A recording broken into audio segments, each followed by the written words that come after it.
I think the last piece that I'll talk about is we're coming out of a decade or two of really telling men that they're the sort of fundamental systematic problem with almost everything in Western culture. It's like, if there's a problem, I call this the patriarchy virus, which might rattle some feathers, but it's this notion that if there's a problem that exists in Western culture, it is a result of the patriarchy.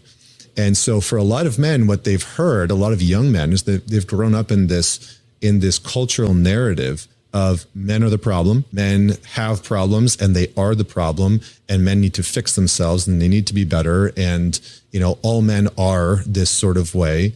And I think because of that, men have started to retreat, and they've retreated from workspaces. They've retreated from college institutions, which in a lot of ways are not very pro men.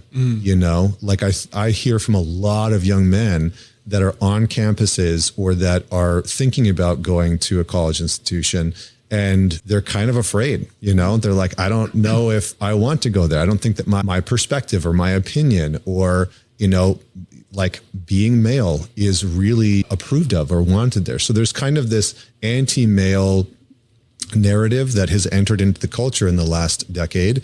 And that has, created some ruptures as well.